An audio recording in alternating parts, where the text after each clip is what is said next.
پاکستان کے قرض کے مسائل، عوامی مسائل، سیاسی مسائل، ان تمام تر مسائل میں اب یہ جو بل ہے اس نے ایک نیا موضوع شروع کیا ہے، نئی بحث چھڑ گئی ہے۔ کیا اس وقت میں اس بل کو پیش کرنے کی کیا ضرورت تھی؟ آپ کیا سمجھتے ہیں اس حوالے سے؟ بسم اللہ الرحمن الرحیم۔ بہت شکریہ۔ بہت ہی اہم نقطۂ نظر کے حوالے سے دیکھا جائے تو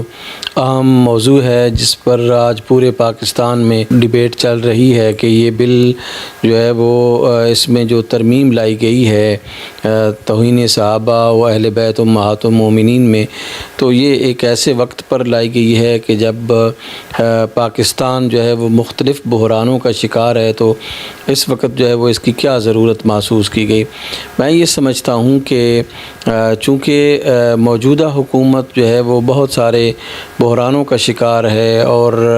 جو معاملات عوام ہیں ان کے مسائل کو حل کرنے میں ناکام رہی ہے، تو ایک تو اس نازک موقع پر جب بہت ہی مہیب قسم کی معاشی صورتحال ہے اور بہت ہی خوفناک قسم کی جو ہے وہ سیاسی صورتحال ہے، ان تمام مسائل سے توجہ ہٹانے کے لیے اس بل کو جو ہے وہ ترمیمی بل کو پیش کیا گیا ہے۔ اس بل کو ٹیبل کر کے جو ہے وہ دیگر مسائل سے توجہ جو ہے وہ ہٹانے کے لیے یہ سب کچھ ہوا ہے۔ میں یہ سمجھتا ہوں کہ ہمیں ہوش کے ناخن لینے چاہیے تھے اور خصوصاً جو حکومت ہے اس کو ہوش کے ناخن لینے چاہیے تھے کہ ایک بحران سے یا دو بحرانوں سے یا تین یا کچھ بحرانوں سے توجہ عوام کی ہٹا کر آپ ایک ایسا بحران کھڑا کر رہے ہیں جو مذہبی سطح پر ان تمام بحرانوں سے خوفناک ہے۔ یہ تو ملک کو آگ کے اندر جھونک دینے کے مترادف ہے اور باہمی دست و گریبان عوام کو کرنے کے مترادف ہے، بین المسالک ہم آہنگی کو تباہ و برباد کرنے کے مترادف ہے اور مسالک کے درمیان ایک دفعہ پھر جو ہے وہ جھگڑے اور لڑائیاں اور کچھ تو خون کرنے کے جو ہے وہ مترادف ہے۔ میں یہ سمجھتا ہوں کہ اس بل کی اس وقت جو ہے وہ نہ کوئی ضرورت تھی اور نہ ہی اس کو اس نازک وقت میں پیش کیا جانا چاہیے تھا، تاکہ جو ہے وہ ہم جس طرح دیگر مسائل ہیں انہی میں رہتے، ایک نئے مسئلے میں الجھتی نہ قوم۔ یعنی آپ سمجھتے ہیں کہ اس وقت حکومت اپنی ناکامیاں چھپانے کے لیے اس کو ایک طرح سے لایا گیا ہے بل کو، تاکہ عوام کی توجہ ان کی ناکامیوں سے ہٹائی جا سکے؟ دیکھیں، میں آپ کو عرض کروں کہ اس کے علاوہ اور کیا مقصد ہو سکتا ہے کہ دیکھیں جب بھی کوئی ایسی صورتحال پیدا ہوتی ہے جو خوفناک قسم کی صورتحال ہے، تو پھر تو آپ قانون میں تبدیلی یا ترمیم کر کے جو ہے وہ اس صورتحال کو ٹیکل کرنے کے لیے آپ یہ ترمیم یا تبدیلی لا سکتے ہیں۔ فی الوقت تو مذہبی طور پر جو ہے وہ کسی سطح پر بھی کوئی ایسی توہین کا ارتکاب کسی نے نہیں کیا۔ پچھلے جو ہے وہ سال بھی بالکل پرامن طریقے سے، اس سال یعنی ہمارا 2022 کا جو سال ہے وہ پرامن طریقے سے رہا، اس میں کوئی ایسا جو ہے وہ فرقہ وارانہ فساد نہ ربیع الاول پر ہوئے اور نہ ہی جو ہے وہ محرم الحرام میں ہوئے۔ تو یعنی ایک سال سے بہت پرسکون طریقے سے تمام مسالک جو ہے وہ پاکستان میں رہ رہے تھے، تو اب اچانک کون سا ایسا مسئلہ درپیش آ گیا کہ اب اس کی جو ہے وہ شدید ضرورت محسوس کی گئی؟ جی علامہ صاحب، یہی سوال عوام کا بھی ہے کہ آخر کیا مسئلہ ہوا؟ اتنے سالوں سے پاکستان میں تمام مکاتب فکر کے عوام امن امان سے رہ رہے ہیں، بھائی چارگی سے، تو ایک دم یہ کیوں؟ آخر ہم کس سے پوچھیں؟ حالانکہ اراکین اسمبلی جو ہے ان کو بحث کرنی چاہیے تھی، قانون سازی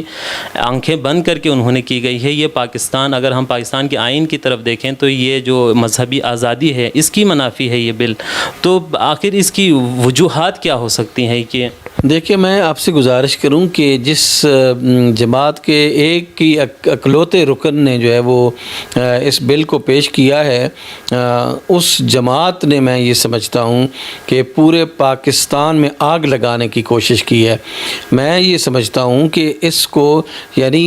ایک نہیں ہزار دفعہ سوچنا چاہیے تھا کہ ایک مذہبی جماعت جس کا مذہب سے تعلق ہے اور جس کا ایک اہم فرد جو ہے وہ ملی یکجہتی کونسل کا سیکریٹری جنرل ہے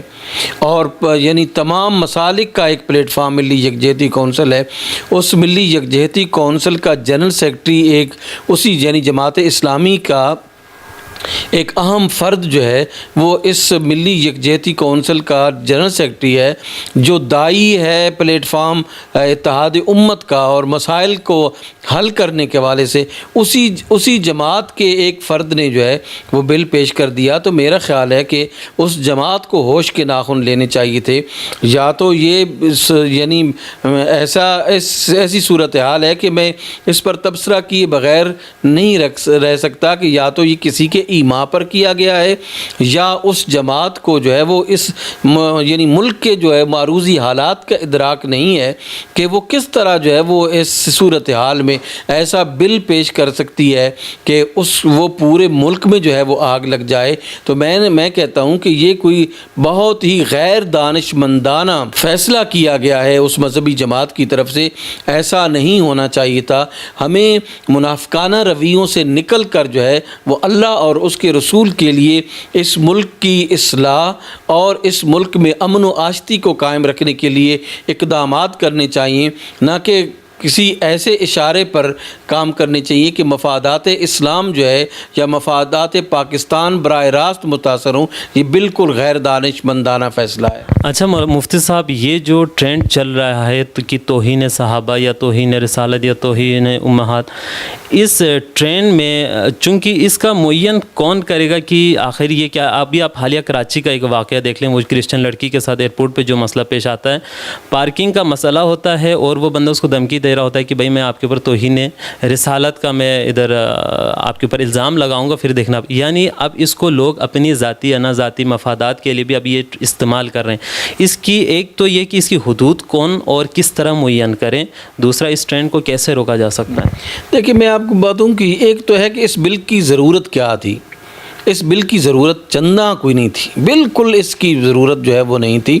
اور دوسرا جو آپ نے سوال کیا وہ مس یوز آف لا ہے،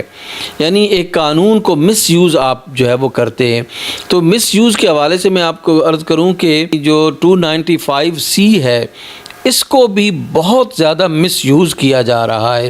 یعنی جتنے جو کیسز بنے ہیں ان کا اگر آپ ریشو نکالیں گے تو آپ کو پتہ چلے گا کہ مسلمانوں نے مسلمانوں کے خلاف زیادہ کیسز اور FIRs کٹوائی ہیں بنسبت مسلمانوں کے غیر مسلموں کی طرف۔ یعنی میں یوں کہہ سکتا ہوں کہ اس ملک میں اس توہین کے قانون کو اور ناموس رسالت کے قانون کو مس یوز کیا گیا ہے، اور بعض اوقات جو ہے وہ ہماری پولیس نے غیر ضروری اور ناجائز طور پر FIRs کٹائی ہیں مؤثر لوگوں کے کہنے پر، جس کی وجہ سے بہت زیادہ زیادتیاں اور ظلم ہوا ہے لوگوں پر۔ یہ بھی ایسا ہوگا کہ یہ جتنے بھی کسی بھی قانون میں سزا سخت ہوتی ہے اس کے دفعات میں سختی ہوتی ہے، تو پولیس بھی یہ چاہتی ہے کہ ایسا ہو کہ ایک ایسا سخت دفعہ لگایا جائے تاکہ ہمارا بھی کچھ جو ہے وہ اس میں بن سکے۔ لیکن وہ یہ نہیں دیکھتے کہ اس سے ملک میں کتنی جو ہے وہ تباہی اور بربادی آئے گی اور کتنی جو ہے وہ دہشت گردی اور انتہا پسندانہ رویے جنم لیں گے۔ ایک بات جو میں یہاں پہ عرض کرنا چاہتا ہوں وہ آپ کے سامنے وہ یہ ہے کہ یہ قانون پہلے موجود تھا، اور 3 سال کی سزا جو ہے وہ اس صحابہ کی توہین یا امہات المومنین کی توہین، اس وقت اگر اس پر ڈیبیٹ ہوتی اور اس وقت ڈیبیٹ کے ذریعے سے اس قانون کو پاس کیا جاتا تو آج شاید جو ہے وہ اس میں ترمیم کی ضرورت نہیں ہوتی۔ میرے نزدیک کوئی مکتبہ فکر ایسا نہیں ہے کہ جو امہات المومنین کی توہین جو ہے وہ ایز اے مکتب کرتا ہو، یا پھر جو ہے وہ کوئی ایک جماعت کے طور پر کی جاتی ہو امہات المومنین کی یا صحابہ کرام کی یا اہل بیت اطہار کی۔ افراد ہیں جو کرتے ہیں، اور وہ افراد یا تو پیڈ ہوتے ہیں یا پھر جو ہے وہ ملک دشمن لوگوں کے ہاتھوں میں وہ کھیلتے ہیں، یہ کرتے ہیں۔ ادروائز میں یہ سمجھتا ہوں کہ کوئی بھی یعنی عقل رکھنے والا ذی شعور انسان جو ہے وہ ایسی حرکت نہیں کر سکتا جس سے وہ اپنے بھائیوں کی دل آزاری کرے یا پاکستان کو جو ہے وہ کسی یعنی دہشت گردی کی اور انتہا پسندی کی اور فرقہ واریت کی آگ میں جھونک دے۔ بالکل مفتی صاحب، بعض افراد یقیناً ہر جگہ موجود ہوتی ہے کہ جو ایسی باتیں کرتے ہیں یا قانون کے خلاف کی باتیں کرتے ہیں، لیکن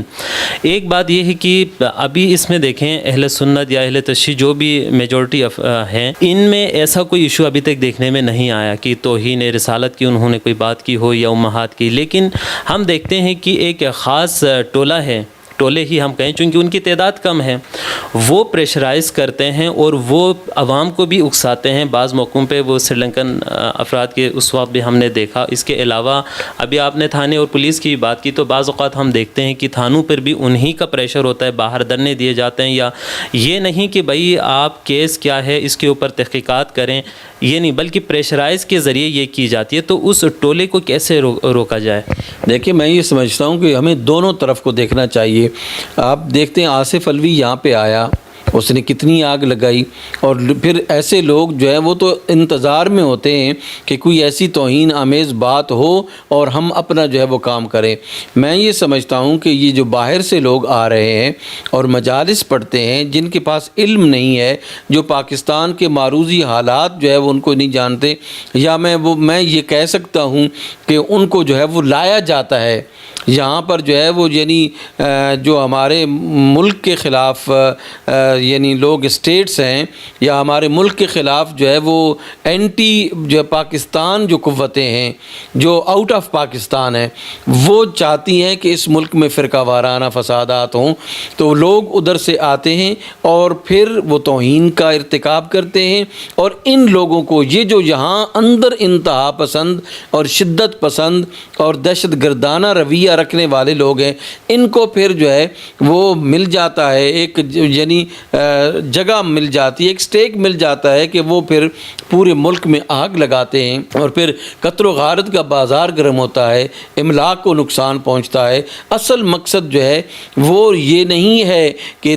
یعنی توہین صحابہ روکا جائے، اصل مقصد یہ نہیں ہے کہ امہات المومنین کی توہین روکی جائے، اصل معاملہ یہ ہے کہ مسالک کے درمیان ایک انیمٹی اور دشمنی ڈیولپ کی جائے تاکہ باہم دست و گریباں ہو کر اس ملک کے سکون کو تباہ و برباد کریں۔ یہ ہمارا ایجنڈا نہیں ہے، یہ ایک فارن ایجنڈا ہے، پاکستان مخالف قوتوں کا ایجنڈا ہے، اور یہ لوگ اور باہر سے آنے والے دونوں لوگ جو ہیں وہ ان یعنی غیر ملکی ایجنسیوں کے ہاتھوں میں کھیل رہے ہوتے ہیں، اور ان کے ایجنڈے کی تکمیل کے لیے یہ دونوں لوگ جو ہے وہ کام کرتے ہیں۔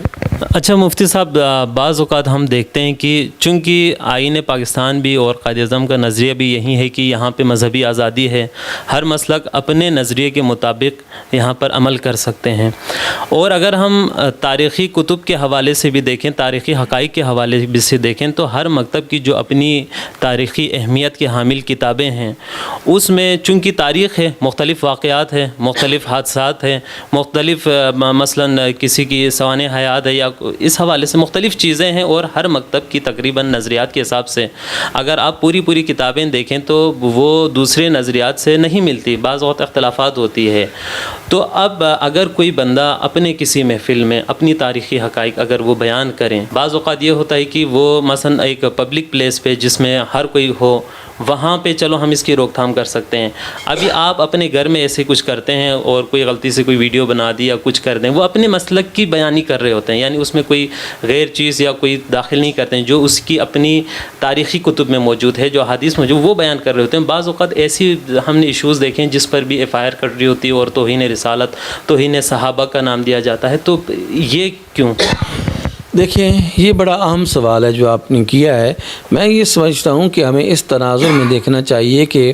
یعنی اختلاف کے ساتھ تو شیعہ کتب بھی بھری پڑی ہیں اور سنیوں کی کتابیں بھی جو ہے وہ بھری پڑی ہیں، اور میں آپ کو بتاؤں کہ صحابہ کے بعض فیصلوں سے نہ صرف اہل تشیع نے اختلاف کیا ہے بلکہ اہل سنت کے بھی بعض اکابر علماء نے اختلاف کیا ہے، اور ان کے جو فیصلے ہیں ان کو درست نہیں سمجھا ہے۔ مثلا پولیٹیکل فیصلوں کی میں بات کر رہا ہوں، یعنی ریاستی فیصلوں کی میں بات کر رہا ہوں، اختلاف کیا ہے۔ لیکن ہوتا کیا ہے کہ اختلاف کو بیان کرنا، دیکھیں اختلاف کو بیان کرنا یہ کسی پر کوئی قدغن نہیں ہے۔ حضرت امام مالک علیہ الرحمہ نے فرمایا تھا کہ رسول اللہ کی ذات کے علاوہ ہر شخص کے فیصلے کو رد بھی کیا جا سکتا ہے اور قبول بھی کیا جا سکتا ہے، ٹھیک ہے نا جی۔ تو یہ اختلاف جو ہے وہ فیصلے سے اختلاف تو ہو سکتا ہے، لیکن اگر آپ کسی صحابی کو یا کسی خلیفہ راشد کو آپ سب و شتم کرتے ہیں، اور ان کے ساتھ توہین آمیز رویہ اختیار کرتے ہیں، یہ قابل قبول نہیں ہے۔ اختلاف کی گنجائش اپنی جگہ پر موجود ہے اور حق ہے ہر شخص کو کہ وہ کسی بھی شخص کے ساتھ اختلاف کر سکتا ہے، اس کی قول کو رد کر سکتا ہے، قبول کر سکتا ہے، لیکن اختلاف کی گنجائش موجود ہے، توہین کی گنجائش موجود نہیں۔ بالکل مفتی صاحب، اختلاف تو رائے تو سب رکھتے ہیں۔ ابھی ہم دیکھتے ہیں کہ یہی توہین صحابہ، توہین رسالت کی آڑ میں ابھی چکوال میں ہی میں دیکھ رہا تھا کہ ایک انہوں نے FIR درج کی ہے صرف اس پر کہ مثلاً یزید کو کچھ کہا ہے۔ اب یہ اس پہ تو اہل سنت تمام مکاتب فکر اس پہ تو اتفاق کرتی ہے کہ بھئی یہ اور اس جنگ کے حوالے سے سب کا تقریباً نظریہ ایک ہی ہے۔ اب ان بل کے آڑ میں ایسے ایشوز اٹھائے جا رہے ہیں جس سے عام عوام متاثر ہو رہی ہے۔ دیکھیں، جہاں تک یزید کی بات ہے، یزید کے خلاف اگر کوئی شخص بات کرتا ہے تو اس کے خلاف FIR کاٹنے والا یا کٹوانے والا یزید ہی ہو سکتا ہے۔ یزید کے خلاف تو آپ جو بات کہیں گے اہل سنت کو کبھی بھی ایسا نہیں ہو۔ اصل بات یہ ہے کہ یہاں پر ایک اور نقطے کی طرف میں آپ کی توجہ دلانا چاہتا ہوں کہ وہ یہ ہے کہ ہمارے ملک میں یہ بڑا المیہ ہے کہ بعض اوقات جو ہے وہ پولیس اسٹیشنز میں ایسی حرکتیں ہوتی ہیں جو ناقابل معافی ہیں میرے خیال کے مطابق۔ مثال کے طور پر جھوٹی FIR جو ہے وہ کاٹی جاتی ہے، ٹھیک ہے جی، اور ایسی FIRs کاٹی جاتی ہیں جن کا حقائق سے کوئی تعلق نہیں ہوتا۔ تو اس FIR کے نظام کو تبدیل کرنے کی ضرورت ہے اور ان لوگوں کو جو FIR کاٹتے ہیں یا کٹواتے ہیں ان کو قرار واقعی سزا ملنی چاہیے اور ایک سخت قانون ہونا چاہیے جو اس قسم کی FIR جو ہے وہ کاٹتے ہیں۔ ایک مسلمہ بات ہے کہ یزید کو جو ہے وہ ہم پلید سمجھتے ہیں، لعنت اللہ علیہ سمجھتے ہیں، اللہ کی لعنت سمجھتے ہیں۔ ہمارے بعض اکابر اہل سنت علماء نے اسے دائرہ اسلام سے خارج قرار دیا ہے۔ تو اب ایسے شخص کے بارے میں اس کی اگر فرض کرو کہ کوئی توہین کرتا ہے تو میرا خیال ہے کہ توہین تو مطلب یہ کہ توہین کی بھی توہین ہے، اس کے ساتھ توہین کو ملانا۔ وہ اتنا پلید اور نجس شخص تھا کہ اس کے ساتھ جو ہے وہ کسی قسم کی بات جو ہے وہ کی جا سکتی ہے، اور جتنی بھی کوئی توہین کرے اس کی توہین تو پھر بھی کم ہے، حق نہیں ادا ہو سکتا۔ تو اس پر اگر کوئی شخص FIR کاٹتا ہے تو میرے خیال کے مطابق وہ بالکل غلط کرتا ہے، میرے خیال کے مطابق وہ بالکل ناجائز کرتا ہے اور اس کو جو ہے وہ ایسا نہیں کیا جانا چاہیے۔ لیکن جو مقدس ہستیاں ہیں، حضرات شیخین ہیں، حضرات خلفائے راشدین ہیں اور جلیل القدر صحابہ ہیں، ان کے بارے میں توہین آمیز رویہ جو ہے وہ نہ صرف ناجائز اور حرام اہل سنت میں ہے بلکہ عظیم مراجع کے فتاویٰ موجود ہیں اس پر کہ مقدسات اہل سنت کا احترام جو ہے وہ کیا جانا چاہیے اور ان کی توہین کسی طور پر بھی جائز نہیں ہے۔ تو میں یہ سمجھتا ہوں کہ اہل تشیع کو بھی اپنے مراجع کے فتاویٰ پر عمل کرتے ہوئے توہین آمیز رویے سے جو ہے نا وہ پرہیز کرنا چاہیے۔ اختلافات جو ہے وہ اختلاف کرنا ہر شخص کا جو ہے وہ حق ہے۔ جی بالکل۔ اسی ابھی دیکھیں پاکستان حال ہی میں FATF سے نام بھی نکلا ہے، پاکستان کا بہت ساری مشکلات تھیں انہی وجہ سے، اور اگر آپ خطے کی بدلتی صورتحال کے حوالے سے دیکھیں تو ایک پاور شفٹنگ کا معاملہ چل رہا ہے اور ایک ہمارے دشمن ممالک بھی ہیں، تو دوسری طرف چائنا، امریکہ، یہ سارے معاملات ہیں۔ ان معاملات میں پاکستان کا کردار انتہائی اہم ہے خطے میں امان کے لیے۔ تو ایسی تناظر میں اور ہم اہل سنت اہل تشیع حضرات اتحاد بین المسلمین کے حوالے سے بھی بات کرتے ہیں، آپ خود ایک اتحاد بین المسلمین کے حوالے سے کام کرتے آ رہے ہیں، تو ایسی فضا میں اتحاد بین المسلمین کو کیسے ممکن بنایا جا سکتا ہے؟ دیکھیے، میں یہ سمجھتا ہوں کہ ہمیں ٹالرنس، برداشت کا جو ہے وہ رویہ اختیار کرنا ہوگا۔ ایک دوسرے کے ساتھ تعامل اور ایک دوسرے کے ساتھ مل بیٹھنا جو ہے وہ پاکستان کے لیے بھی اور ہمارے لیے بھی ضروری ہے۔ اتحاد امت جو ہے وہ قرآنی حکم ہے، رسول اللہ کا حکم ہے، اہل بیت اطہار کا حکم ہے۔ ہمیں جڑ کر جو ہے وہ رہنا چاہیے، ایک دوسرے کے ساتھ تعامل کو بڑھانا چاہیے، اختلافات کو ختم کرنا چاہیے اور کم سے کم جو قدر مشترک ہے اس پر اکٹھے اکٹھا ہو کر ایک دوسرے کے دست و بازو بننا چاہیے۔ یہ بڑی خوش آئند بات ہے کہ جنوبی ایشیا سے امریکہ اور اس کے حواریوں کا اور اینٹی اسلام قوتوں کا اثر و رسوخ کمزور ہوتا چلا جا رہا ہے، اور امریکہ کو جو ہے وہ افغانستان میں بدترین شکست ہوئی ہے، اور میں یہ سمجھتا ہوں کہ اس شکست سے اسلامی قوتوں کو فائدہ اٹھاتے ہوئے اپنے آپ کو مضبوط و مستحکم کرنا ہوگا، اور پاکستان کا استحکام یاد رکھیے کہ اس بات میں مضمر ہے کہ شیعہ سنی جو ہے وہ مضبوط اور مستحکم ہوں اور ایک دوسرے کے ساتھ اتحاد کی لڑی میں پروئے رہتے رہیں۔ یہ استحکام جو ہے وہ سیاسی استحکام بھی لائے گا، یہ استحکام معاشی استحکام بھی لائے گا، اور یہ استحکام جو ہے وہ معاشرتی استحکام بھی لائے گا۔ اگر شیعہ سنی اختلاف موجود ہے اس ملک میں تو کبھی بھی امن نہیں آ سکتا، اور جب امن نہیں آئے گا تو اکانومی درست نہیں ہوگی، پولیٹیکل سسٹم درست نہیں ہوگا، اور معاشرتی جو ہمارے یعنی ٹریڈیشنز ہیں وہ ٹریڈیشنز کو جو ہے وہ اپنے راستے پر پراپر طریقے سے کبھی بھی نہیں چل سکیں گی۔ میں یہ سمجھتا ہوں کہ امن لانے کے لیے شیعہ اور سنی کمیونٹیز کو اس ملک میں مضبوط اور مستحکم سطح پر کھڑے ہو کر ایک دوسرے کے ساتھ جو ہے وہ تعاون کرنے کی ضرورت ہے۔